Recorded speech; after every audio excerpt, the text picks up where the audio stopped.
Welcome to Inspirational Leadership. I'm your host, Kristen Harcourt, and today is going to be a solo episode of the podcast.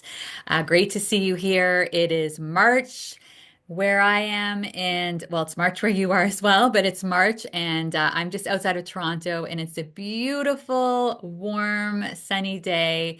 And I know for us, where we are in our part of the world, where we had a lot of snow and a harder winter. It just looks so wonderful to see people coming out of hibernation. I see smiles on people's faces, and it's really nice to see people getting outside and getting that movement. So for today's solo episode, the topic that I wanted to speak with you about is around self-regulation and taking responsibility for how you show up. So, to start with today's episode, there's a couple of quotes that I thought are quite poignant and powerful to really drive this home. So, the first quote I really like is life is 10% what happens to you and 90% how you react to it. And that quote comes from Charles R. Swindoll, and he has also written a book from the same quote. I haven't read the book, but it's true, right? Life is 10% what happens to you and 90% how you react to it.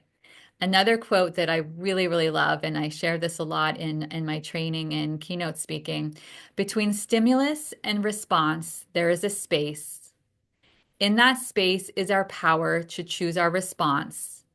In our response lies our growth and freedom. That is attributed to come from Viktor Frankl. I have heard actually Brene Brown talk about that quote wasn't actually from Viktor Frankl. So I'm not positive who the quote came from.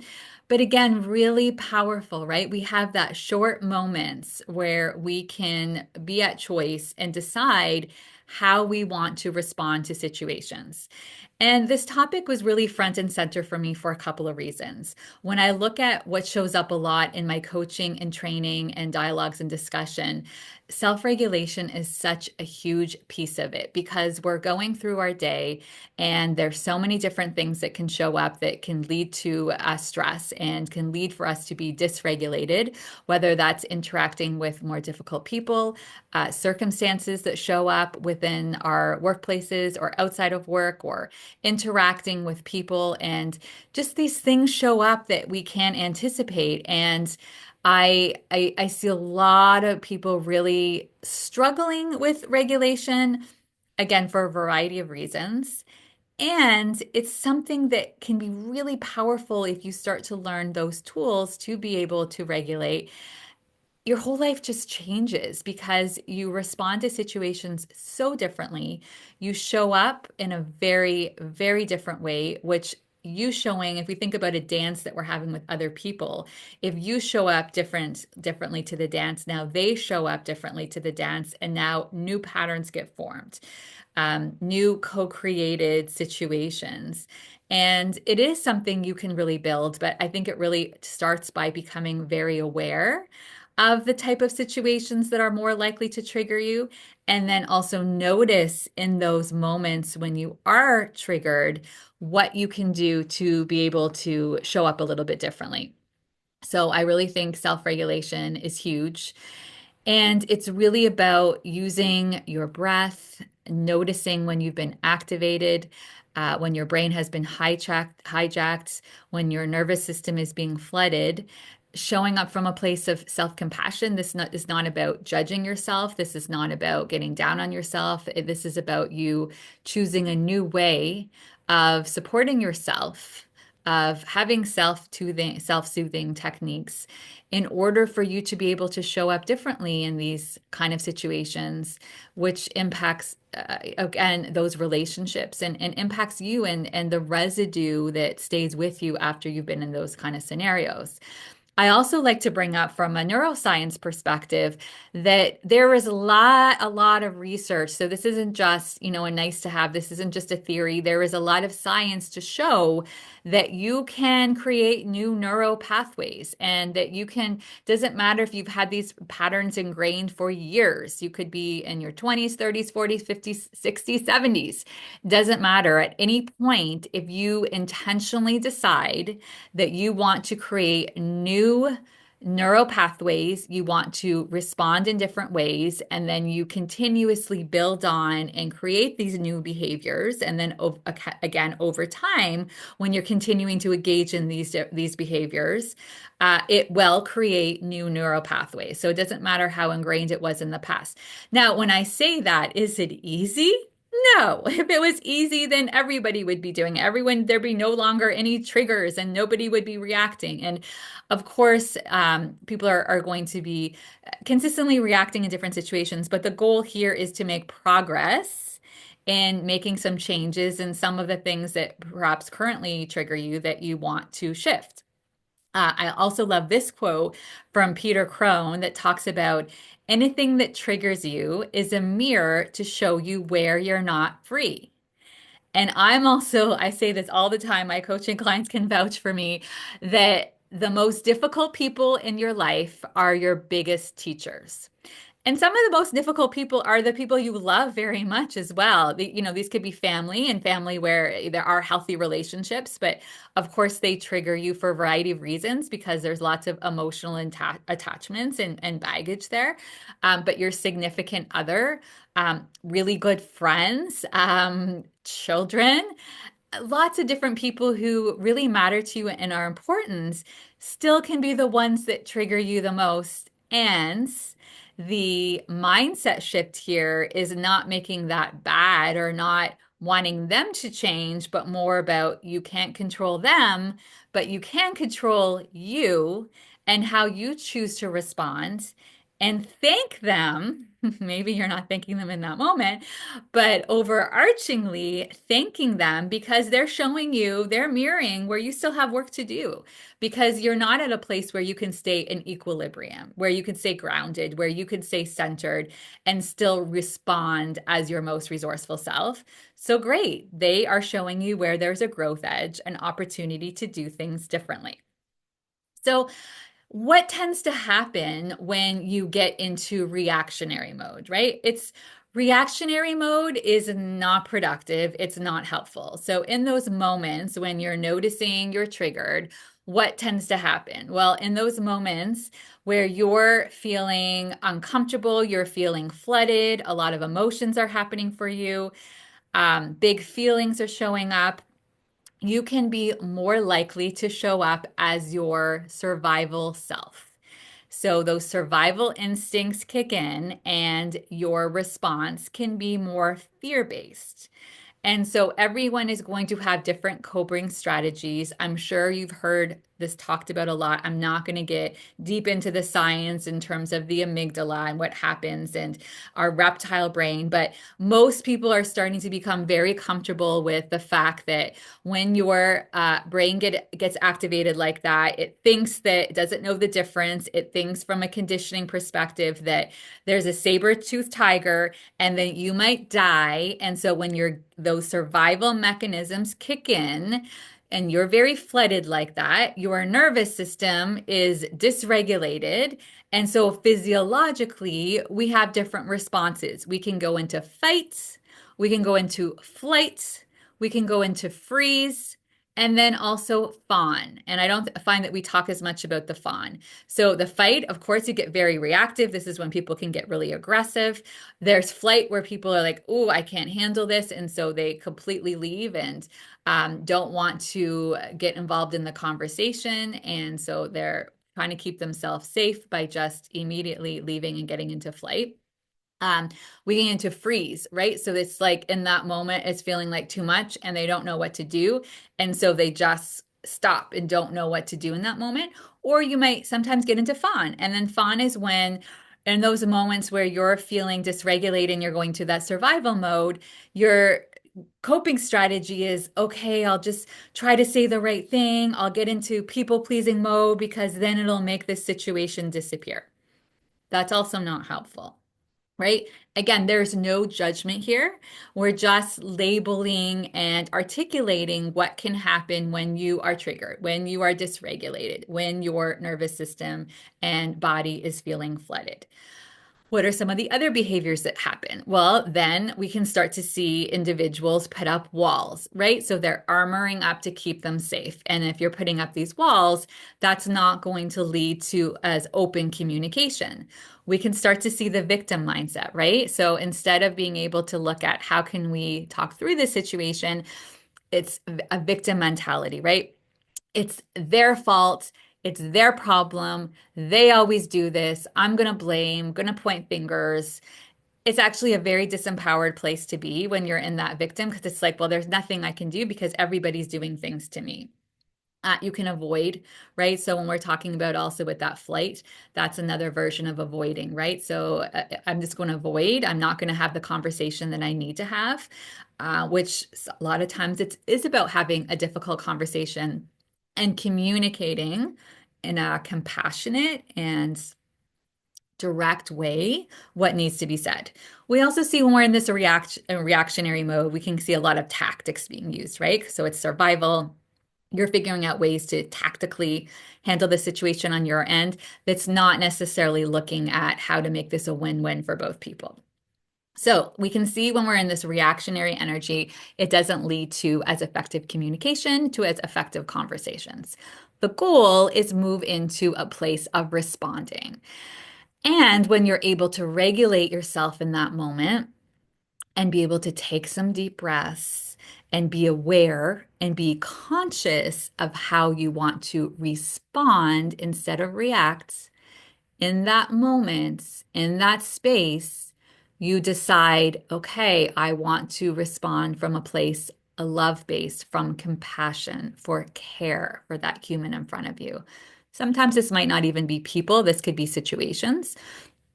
So it just, again, being loving with this situation that has just presented itself, coming up from a place of respect, holding boundaries, right? This still means that you're going to hold boundaries as you're having these conversations, but you're also taking responsibility for how you're co-creating and contributing to the situation. Having a quick swig of my water, just 1 second, and making sure that you are taking accountability for how you're showing up, communicating effectively what needs to be communicated, and collaborating, making this a collaborative situation, right? How can you co-create a positive experience by having a conversation and responding to whatever's going on in that moment, right? And this is the goal. This is the goal, is that in those moments when you are activated, when you are noticing that you're feeling triggered or that your body is having that response, being able to set yourself up for success. Because here's how I notice this plays out personally and professionally. When we go into this reactive energy, it starts to be about blaming others, pointing fingers, not taking responsibility, not apologizing. There's no listening happening or hearing other people's perspective. And it can start to feel very binary. There's one winner and one loser. And this can also look like times where you get super frustrated with your kids or your partner and you're not hearing this perspective. Now, this is not about toxic positivity. This is not about not validating your experience, because for sure there might be a reason why you're feeling frustrated, and there's a very legitimate reason for why you're being frustrated, and that legitimate reason needs to be communicated. But if you're showing up and communicating that in a very reactionary way, that's not going to lead to a productive, effective conversation, whatever that may be that has just shown up, right? So let me put this in action because, of course, I teach all of this stuff, but I'm a human just like you. And there are many times that I go into reactionary energy, many times that I am triggered. But what I would say that over the years, I've gotten much, much, much better at having the awareness and being the observer and noticing when I'm going into those patterns. Sometimes I still stay in the pattern, but afterwards recognize and I'm able to do repair because, again, I'm a human and I want to acknowledge when I didn't show up as my best self. But there are many times where I can catch myself, I'm about to go down the normal default pathway. And I can regulate myself, I can self soothe, I can take deep breaths, I can notice what's happening and even the narrative that's starting to show up in my mind, and I can pull myself out of it. I can shift out of it. So I wanted to give an example of this just happened recently. So the other day, I've had a busy day, was feeling a little bit tired. And so it was right at the kind of the worst moment where you've just finished work and haven't had any of that downtime. And my daughter come running in and then talked to me about how she wants me to go take her to go get her nails done. And talking about the schedule and when that's going to happen and asking all of this kind of stuff. So number one, she caught me in a moment where I had just kind of came from one thing, was moving on to the next thing, and hadn't had a moment to be able to even regulate myself as I moved from work into family mode. So already in that moment, I wasn't necessarily in the best mental and emotional state. And again, other things that have been happening, I think it was just a very busy day. And and then so she had said that to me, and instead of me responding in a kind way, which might have looked like, thank you for letting me know about your nail that you want to get your nails done. Give me like I just kind of came, I just finished work and I just want to take a couple of minutes just to decompress and we can talk about this later.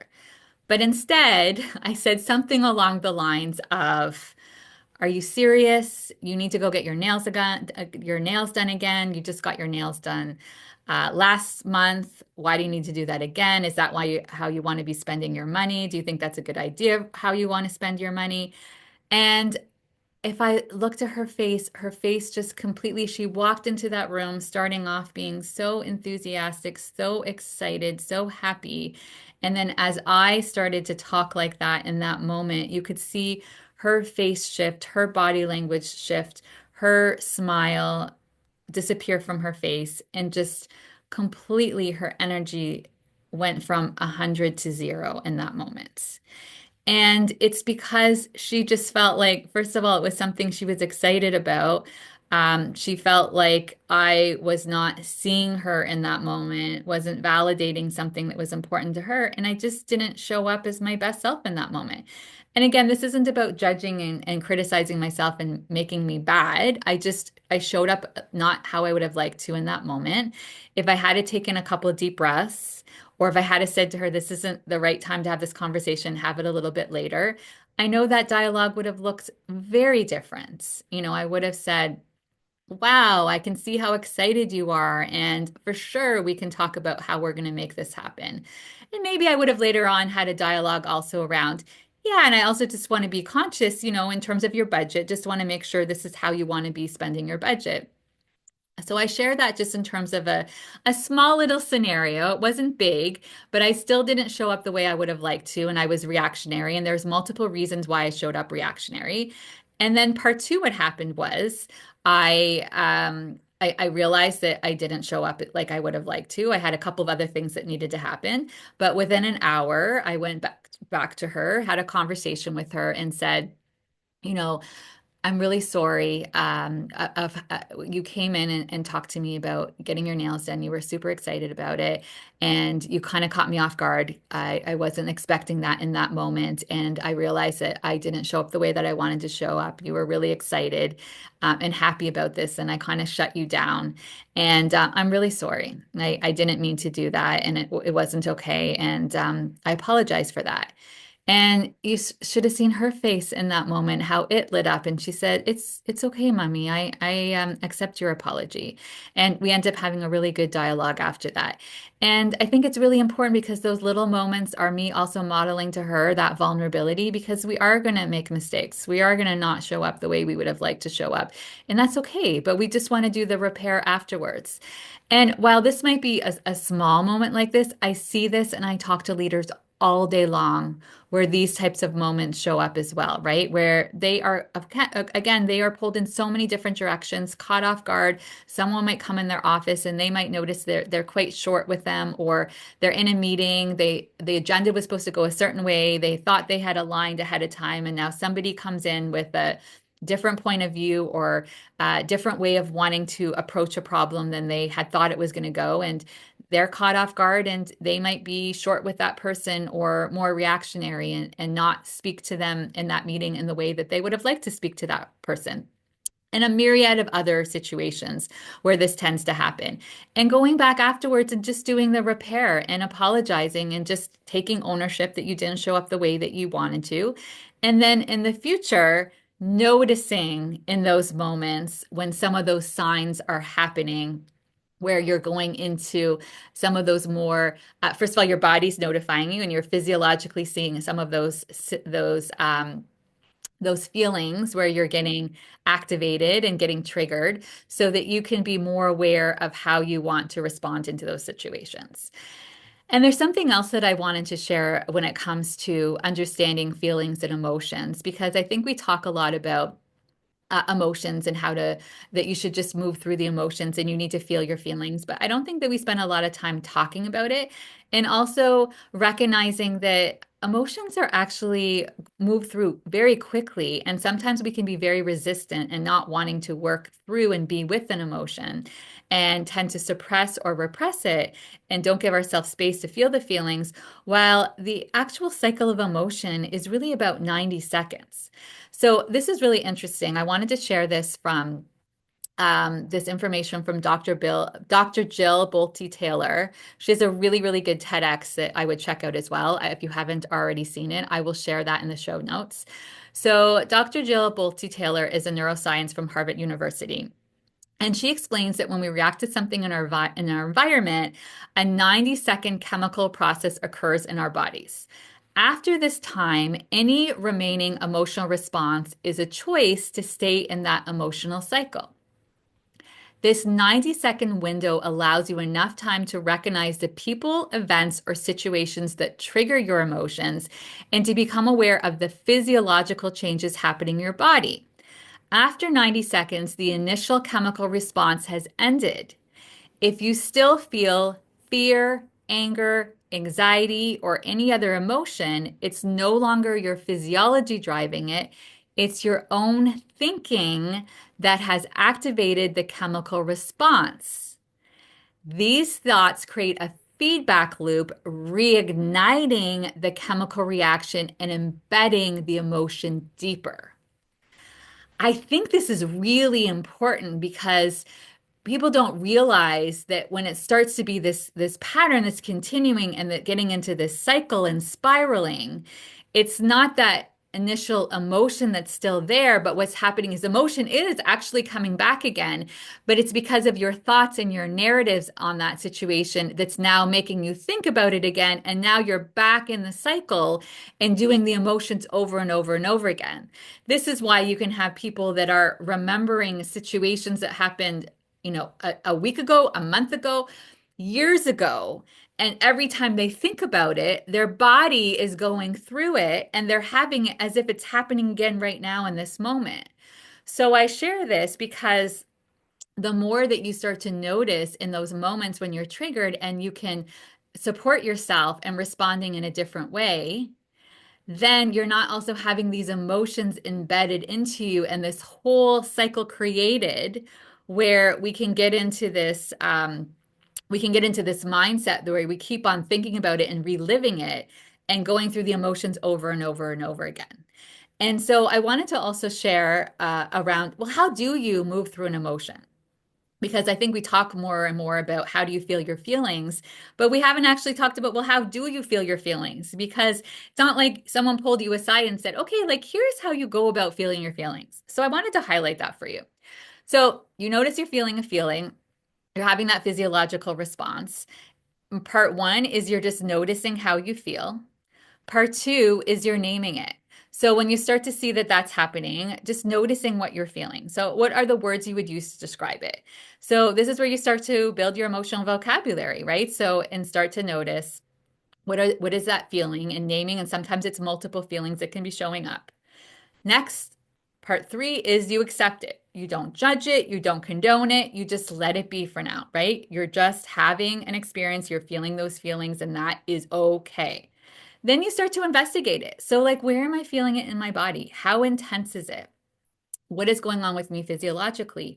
How am I breathing? Have I gotten into some shallow breathing? So what is going on with my body in terms of the breathing? What am I feeling physically, right? Am I noticing my shoulders are tensing up? Is my head starting to throb? Am I feeling butterflies in my stomach? Am I feeling some energy moving up and down through my arms and my legs, right? So just taking the time to be able to look inward and start to see and be acknowledging what you're experiencing within physiologically. And then the next step is to release it. So allow it to be. Don't have any judgments for it. But then you're going to not get into the thoughts. You're not going to get into your head. You're not going to get into this whole narrative and analyze. You're going to just allow it to be, and you breathe deeply through it. This is all happening very quickly. I slowed it down, but this is what it looks like to feel your feelings.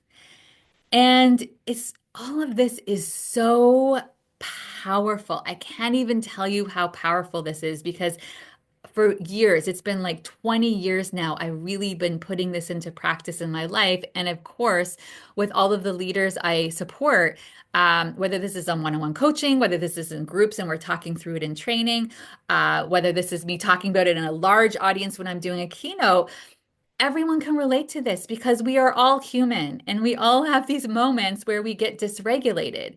But the key is building these skills to be able to support yourself in those moments so that you can respond. You can respond powerfully. You can respond intentionally. And sometimes you're not going to get it right, but you can do repair when you don't get it right. Apologize for yourself for not showing up the way you showed up, and then learning from those experiences so that you don't keep repeating them. So remember, you've heard me say this a lot on the podcast. This is about progress, not perfection. It's like building a muscle at the gym. It takes consistency and repetition. And I love to hear how it goes. Nothing makes me happier than when I hear from my audience, I hear stories, I hear about you putting into practice. So please get in touch. And remember, if you enjoyed this episode, please share with others because your reviews on Apple Podcasts and Spotify help get this podcast in front of a larger audience so that we can really create this transformation in the world. And if you'd like to develop more confident and emotionally intelligent leaders in your organization, let's connect. I can share more about my one-on-one coaching, transformational keynotes, and ongoing leadership training. Wherever you are listening in the world, good morning, good afternoon, good evening. I'm sending tons of love. Bye-bye.